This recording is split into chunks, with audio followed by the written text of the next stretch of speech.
Hello, welcome back to the channel. My name is Sarah and today we're going to do a manga monthly Monday, whatever this video series is that I do on Mondays. I have quite a bit to talk about this month. I'm actually very excited. October was a decent month for my manga reading. I didn't finish Assassination Classroom like I had wanted to. I got real distracted with other stuff. I did read 2 volumes of it though. I read volume 17 and 18, so I think I have 3 left. 18 was the space arc, and in volume 17 I believe that was the arc when the question of Koro Sensei's fate was up in the air again. I enjoyed them, but I don't think I enjoyed them as some of the previous arcs we've had, and I definitely didn't care for the space arc. It kind of felt like a filler, which I've not had that complaint before, or yet rather, with Assassination Classroom. So not my favorite 2 volumes, but we have 3 left in the series, so I'm definitely finishing it. I will try to make it a priority this month since I intended to finish it last month and I just ended up not doing that. But I am still working on it, very close to the end, and I want to get to it.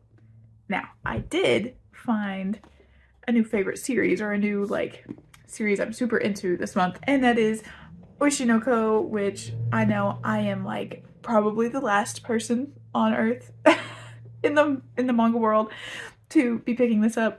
This is fantastic. For anyone else who has not heard about Oshinoko, the very bare bones description is that an OBGYN gets tangled up with his favorite pop idol, and the story goes from there. Now, there is more to the story, and I will give some more to the story. If you want to avoid all spoilers at all and some of the context of the first half of the first volume, then maybe skip this little bit. I'll try and put a spoiler tag on the screen.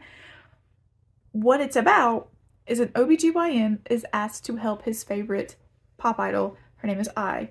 This is Ai on the cover. And he gets murdered by a crazed fan in the process. He gets pushed and stabbed, and his body evidently is never found, or it hasn't been found yet. She goes on to have twins, and those twins are reincarnations. So he is one. He is reincarnated as her son. His name is Aquamarine. And one of his former patients, who was a big fan of Ai, is reincarnated as his sister, and her name is Ruby. This is Ruby here on this cover.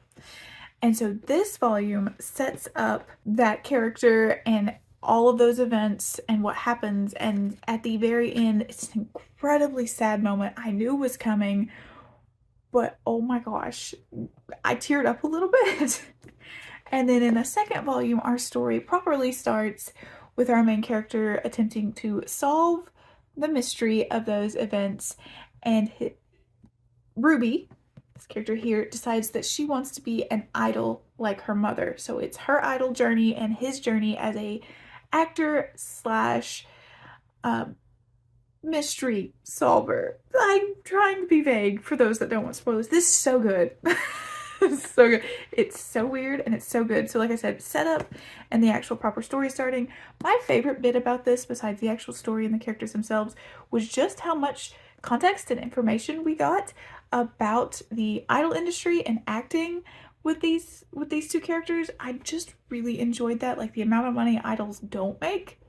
I'm very curious if it's accurate to real life, what was going on in here, and the look at acting, and how even if this character who can't really act, he says he can't act, but he uses other things, he uses the set, emotions out of other actors, lighting and that stuff, and it really makes him a more powerful actor, that sort of stuff. It was fascinating. I really liked it. So this series will be continuing, going to pick up the next volumes. I have not got volume 3, and I think 4 might be out or is coming out, but I'm going to get them because I'm going to be honest, I have pre-ordered volume 5. I'm so excited about the series. So I'll probably pick up the next 1 or 2, depending on what's out next week, and read these. I know the anime is really good. A lot of people have been watching the anime. I don't have a lot of time to watch animes. That's why I read. So let's see. I have 2 volumes of a lot of things. So let's just do it by volume numbers. I have the first 2 volumes of My Hero Academia, which is technically a reread. I have read these 2 volumes This is the third time. This is the third time. I have also seen the first season and a half of My Hero, and the first season I think I have seen twice. So I am very aware of what happened in these. This was a very quick skim read, but the reason I picked it up, and I am going to mention it, is because I'm very sick of continually saying, I want to read My Hero Academia, and then I never read My Hero Academia, like actually read it. I keep up with what's going on, like I keep up with spoilers, I keep up with character arcs, but I don't read it. Mainly because reading it digitally, which is how I read a lot of things, especially like this that's serialized still, is difficult. This particular manga is extremely difficult for me to read on the phone. It is very text heavy, especially these first early ones, and my phone reading on it is very difficult.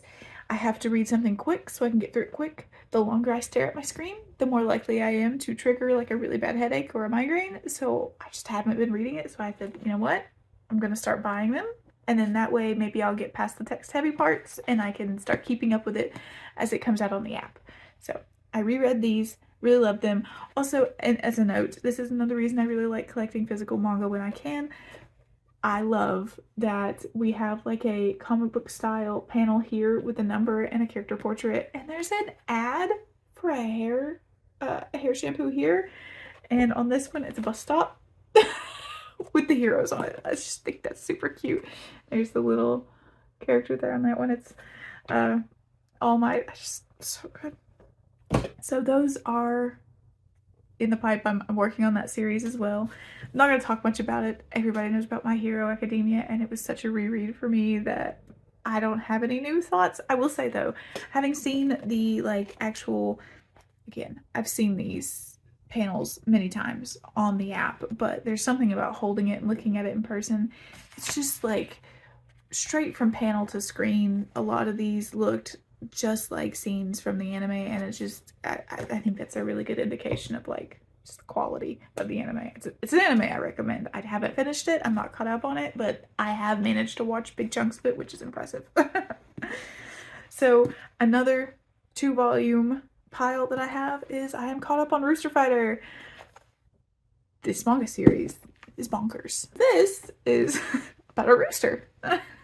There are demons in the world, giant demons that are attacking civilization and wrecking things. Kind of think like Attack on Titan maybe. They come out of nowhere, most people think, and they just attack and destroy things. And they're usually ugly and they're terrifying, that sort of thing. So like, see that? That's a demon. And this rooster is for some reason and somehow beating them back. He is the one, he is saving the day. He also now has a co-fighter, that little hen, and there is a chick, Duty, that follows them around. And it is the absolutely ridiculous story of how they do this. I really like it. I don't know how to sell this to anyone because it is so absurd. If you like the JoJo, if you like that kind of level of bizarre, like, are you serious? Is this what we're doing right now? This is kind of gonna be up your street, I think. The first 2 volumes really set it up. This 3rd volume, we're going more into some like almost like moral quandaries around the demons, and there was really a sweet story in this. And in this volume we see some of our rooster friend, his family, and a little bit more of his history, and it's just ridiculous. I don't know, it's a very, at the moment, honestly, kind of a shallow story. It's about a rooster fighting off demons. You can't get super deep with it, but he's trying to do things, and I am appreciating what he's doing. So I am going to continue it, but it's ridiculous. That's all I can say, really, honestly. It's just ridiculous. We'll end on the low note as far as recent reads. We will say I absolutely loved the new Junji Ito's. This is Mimi's Tales of Terror. This came out this month, and I really loved this. This is not Junji Ito original stories. These are stories that have been adapted by him to manga format. The stories are originally collected by Hirokatsu Kihara and Ichiro Nakayami. My Japanese is very bad. And these were part of an anthology I meant to look up before I started filming, but forgot to, of supposedly true stories collected from people that have happened to them. And Junji Ito adapted them to this manga format with the main character of Mimi, and Mimi is the main character of all the stories. All the events are happening to her. My favorite 2 stories in this, Grave Placement was one, because it was so, like, silly almost, but also really creepy. So that one is about a new apartment. Mimi moves into a new apartment, and a bodybuilder in the apartment next to hers is moving gravestones in the night. And it's got some creepy side effects. The other story I really liked was I don't remember the name, but it was the story on the beach, because the artwork in it was absolutely amazing. That's not to say that Junji Ito's work isn't always amazing, because it is, but there were certain panels in this story that really stuck out to me. This title page for it, Seashore is the name of it, is especially one. I don't know what it is about that image, but like, I'm thinking about getting that tattooed on me. I really love that particular image. It's just very haunting. But this was a great collection. I really, really enjoyed it. This is going up on towards the top of my list so far for my Junji Ito reads. Shiver is still the one that I say is my favorite as far as short story collections. Absolutely love Shiver. It was also one of my first Junji Itos that I read, so I need to reread it. But this is, it's up there. It is very good though. I will have to do a big reread of my Junji Ito books sometime soon and do an actual rating on like where all of them fall, but I loved this a lot. I really had a lot of fun. This had a lot of the moments that I really love about Junji Ito where you go, what is that? Or the artwork just makes you stop and just look at it. It was great. And to end on a low note for recent reads as far as in physical form, I did read the 3rd Marmalade Boy Collector's Edition, and this series is not holding up for me in any way. That makes me sad. It's so sad. So this one should have been like a big volume, because we get a big love confession. We get to see the beginnings of the plot twists that really make up the drama in the latter half of the series, but it's not good. Ultimately, the thing that really bothered me in this is I think this really shows how toxic and like unhealthy these relationships are, and they're very standard and normal in this time period for things like this, but they're just not healthy. The emotional manipulation in this was ridiculous. Like, wow. There's a few times where like people were forcefully grabbing each other and jerking each other around, and I was like, oh, don't touch her. I didn't enjoy it.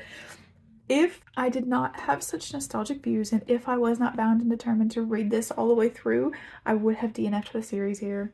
So I can't say I recommend the series, because yikes on bikes. It continues to have beautiful artwork. I love the full color spreads. It's just stunning, but big yikes. Big yikes. And the whole like teacher-student thing with the teacher and what's her name? Miko? Hold on. Yeah, Miko. It's no, don't like it. Don't like it. It didn't get better. That's so bad. Anyway, I am also reading Kagurabachi on the Viz app, and on a Google search, this seems to be very popular with a lot of groups. I think fan translations maybe. And there's an anime, I do believe, as well, or there's going to be an anime. I am completely new to this. One of my besties was like, I'm reading this, it's cool. And I was like, okay. There's only 8 or 9 chapters out, and it is awesome.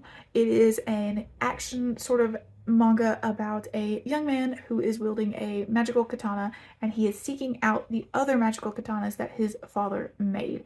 Those katanas are extremely dangerous, and now extremely dangerous people have them, and he has to get them off the streets. And he is getting caught up with a bunch of other people. At the current point that I'm at, he has a small girl that has some amazing healing factors, like some healing powers, and one of the groups that has one of the magical swords wants her, and he's trying to protect her. and get the sword back. And I am loving some of the artwork and the action sequences in this. It's really good. And the other thing that I am currently reading that I have in my hands is the Chainsaw Man light novel. This is a short story collection called Buddy Stories, and this is about, this first one at least, is about Denji and Power. And Power has decided she is going to be the great magician Power, which is, she saw a cartoon and she wants to be a magician detective thing. Anyway, it's good. The first story is kind of the chunkiest one, I think, in the batch. It is like 60 or so pages, 67 pages. So I'm almost through it. I'm right about there. And I don't know if the others are going to be as long, but it's super funny. It has the humor of the manga. It's just written out in light novel format, and I'm liking it so far. I'll have a more concrete review thoughts on it next, next video, next manga monthly. But I like it so far. I like the back artwork as well. It's really good. It came with a fold out, yes, so this made me a little sad. If you know, you know, but it came with these very fun like fold out poster, and I don't know if I'm going to take this out and frame it. I thought about it. I really did, but I also don't want to lose it or yellow it, so I'm gonna keep it in there. We'll see. But that's it. Like I said, did not finish Assassination Classroom, so the plan for next month is definitely to finish Assassination Classroom. I'm going to finish Buddy Stories, going to catch up on Oishi no Ko, and I am also playing around with the idea of not only picking up My Hero and reading through and trying to catch up, but also rereading for like the 5th time Naruto. We'll see. I don't know if I am that ready for that level of commitment again. Because I really see so many good things about Naruto and I want to get to it. I also have started and not finished JoJo. I have a lot of stuff. We'll see what I get into. It's November. I'm going to hunker down. I'm going to try and just read and relax and not do any readathons? Yes, readathons or read-alongs, anything like that. So hopefully I'll have a lot of good stuff to talk about next month. Let me know what you read this month. Have you read any of these? What are your thoughts? I really want to know if anyone else reads Rooster Fighter, because I'm the only person I know that reads this. It's ridiculous, but I'm really liking it, and I need to know that it exists on other people's radars. If it doesn't, you should look into it. That's it for me, guys. Thanks so much for watching, and I will talk to you guys again soon. Bye, guys.